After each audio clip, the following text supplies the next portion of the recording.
হরে কৃষ্ণ বন্ধুরা, রিয়াজ ব্লগ চ্যানেলের সকল ভক্তবৃন্দকে জানাই সুস্বাগতম। আজকের ভিডিওটি শুরু করছি কামিকা একাদশী কবে, কামিকা একাদশীর পূর্ণাঙ্গ সময়সূচি এবং ব্রতটির পালনের সময়। তার সাথে রয়েছে কামিকা একাদশীর মাহাত্ম্য কথা। আশা করি আজকের ভিডিওটি পেয়ে আপনারা খুবই উপকৃত হবেন।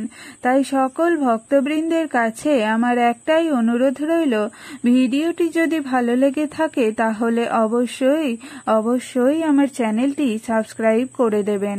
একটু সাথে ও পাশে অবশ্যই থাকবেন। শ্রাবণ মাসের প্রথম একাদশী কামিকা একাদশী নামে পরিচিত। শ্রাবণ মাসের কৃষ্ণপক্ষের একাদশী তিথিতে এই একাদশী ব্রত পালিত হয়। বিষ্ণুকে সমর্পিত এই একাদশী ব্রত। এদিন বিধি মেনে বিষ্ণুর পুজো করা হয়। মনে করা হয় বিষ্ণুর আশীর্বাদে ব্যক্তি সমস্ত পাপ থেকে মুক্ত হয় এবং সমস্ত মনস্কামনা পূর্ণ হয়। পৌরাণিক বিশ্বাস অনুসারে কামিকা একাদশীর উপবাস করলে ভক্তদের সমস্ত পাপ বিনষ্ট হয় এবং তারা মোক্ষ লাভ করে। শ্রাবণ মাসে এই ব্রতর গুরুত্ব আরও বেড়ে যায়। দেবশয়নী একাদশীর পর এটাই প্রথম একাদশী যাতে ভগবান বিষ্ণু যোগনিদ্রায় থাকেন। যেহেতু একাদশী শ্রাবণ মাসে পড়ে, তাই এই উপবাস ভগবান বিষ্ণুর পাশাপাশি শিবের আশীর্বাদ নিয়ে আসে। কামিকা একাদশীর দিন সকালে সূর্যোদয়ের আগে ঘুম থেকে উঠে গঙ্গায় স্নান করতে হবে। কোনো কারণে গঙ্গায় স্নান করতে না পারলে স্নানের জলে সামান্য গঙ্গাজল মিশিয়ে বাড়িতেই স্নান করুন। এরপরে পুজোর জন্য হলুদ আসনে বসুন। শ্রী হরিকে গঙ্গাজল দিয়ে অভিষেক করার পর তাকে হলুদ বস্ত্র পরিয়ে দিন। কামিকা একাদশীর ব্রতকথা পাঠ করুন এবং আরতি করে পুজো সম্পূর্ণ করুন। এবার আসা যাক কামিকা একাদশীর পূর্ণাঙ্গ সময়সূচিতে। একাদশী তিথিটি পালিত হবে 31শে জুলাই 2024 বাংলার 15ই শ্রাবণ 1431 বুধবার। একাদশী তিথিটি শুরু হবে 30শে জুলাই 2024 14ই শ্রাবণ 1431 সোমবার সন্ধ্যা 6:47 পর থেকে। একাদশী তিথিটি সমাপ্ত হবে 31শে জুলাই 2024 15ই শ্রাবণ 1431 বুধবার সন্ধ্যা 5:22। কামিকা একাদশীর ব্রতটি পালন করা হবে 1 আগস্ট 2024 16ই শ্রাবণ 1431 বৃহস্পতিবার সকাল 6:10 পর থেকে 10:33 মধ্যে। এবার আসা যাক কামিকা একাদশীর ব্রত মাহাত্ম্যে।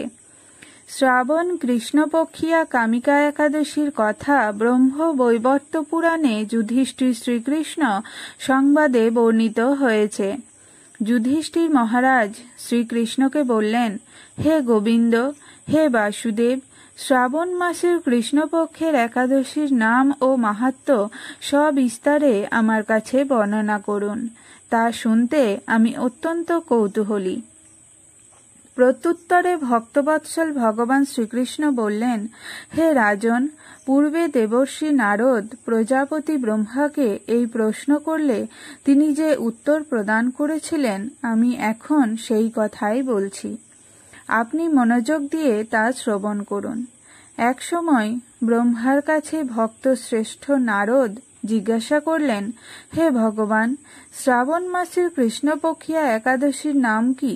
এর আরাধ্য দেবতা কে? এই ব্রতের বিধি বা কি রকম? এবং এই ব্রতের ফলে কি পুণ্য লাভ হয় তা সবিশেষ জানতে ইচ্ছা করি। আপনি কৃপা করে আমাকে তা জানালে আমার জীবন ধন্য হবে। শ্রী নারদের কথা শুনে ব্রহ্মা অত্যন্ত সন্তুষ্ট হলেন।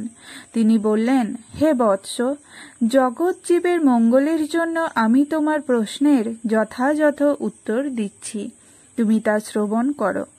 শ্রাবণ মাসের কৃষ্ণপক্ষিয়া একাদশী কামিকা নামে জগতে প্রসিদ্ধ। এই একাদশীর মাহাত্ম্য শ্রবণে বাজপেয় যজ্ঞের ফল লাভ হয়। ভগবান শ্রীহরির পূজা অর্চনা অপরিমিত পূর্ণ ফল প্রদান করে। গঙ্গা, গোদাবরী, কাশী, নৈমিষারণ্য, পুষ্কর ইত্যাদি তীর্থ দর্শনের সমস্ত ফল একমাত্র কৃষ্ণ পূজার মাধ্যমে কোটি গুণ লাভ করা যায়। সাগর ও অরণ্যযুক্ত পৃথিবী দানের ফল, দুগ্ধবতী গাভী দানের ফল অনায়াসে এই ব্রত পালনে লাভ হয়। যারা পাপ পূর্ণ সাগরে নিমগ্ন, এই ব্রতই তাদের উদ্ধারের একমাত্র সহজ উপায়। এই রকম পবিত্র পাপনাশক শ্রেষ্ঠ ব্রত আর জগতে নেই। শ্রীহরি স্বয়ং এই মাহাত্ম্য কীর্তন করেছেন। রাত্রি জাগরণ করে যারা এই ব্রত পালন করেন তারা কখনো দুঃখ দুর্দশাগ্রস্ত হন না। এই ব্রত পালনকারী কখনো নিম্নজনী প্রাপ্ত হন না। কেশব প্রিয়া তুলসী পত্রে যিনি শ্রীহরির পূজা করেন, পদ্মপাতায় জলের মতো তিনি পাপে নির্লিপ্ত থাকেন। তুলসী পত্র দিয়ে বিষ্ণু পূজায় ভগবান যেমন সন্তুষ্ট হন, মণিমুক্তাদি মূল্যবান রত্ন মাধ্যমেও তেমন প্রীত হন না। যিনি কেশবকে তুলসী মঞ্জুরি দিয়ে পূজা করেন তার জন্মার্জিত সমস্ত পাপ ক্ষয় হয়ে যায়। এ প্রসঙ্গে ব্রহ্মা বললেন, হে নারদ, যিনি তুলসীকে প্রত্যহ দর্শন করেন তার সকল পাপরাশি বিদূরিত হয়ে যায়। যিনি তাকে স্পর্শ করেন তার পাপমলিন দেহ পবিত্র হয়। তাকে প্রণাম করলে সমস্ত রোগ দূর হয়।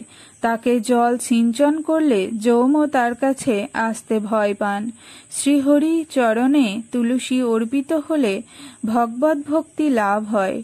তাই হে কৃষ্ণ ভক্তি প্রদায়িনী, তোমাকে প্রণাম করি।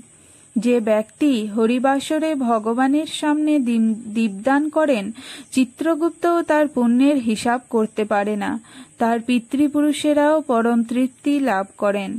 শ্রীকৃষ্ণ বললেন, হে রাজন, আমি আপনার কাছে সর্বপাপ হারিণী কামিকা একাদশীর মাহাত্ম্য বর্ণনা করলাম। অতএব যিনি ব্রহ্মহত্যা, ভ্রূণহত্যা, পাপ বিনাশিনী, পাপপূর্ণ ফলদায়ী এই ব্রত পালন করবেন এবং এই মাহাত্ম্য শ্রদ্ধা সহকারে শ্রবণ করবেন, তিনি সর্বপাপ থেকে মুক্ত হয়ে বিষ্ণু লোকে গমন করবেন। কামিকা একাদশী ব্রত কি জয়। কামিকা একাদশী ব্রত পালনকারী ভক্তবৃন্দ কি জয়। রাধে রাধে।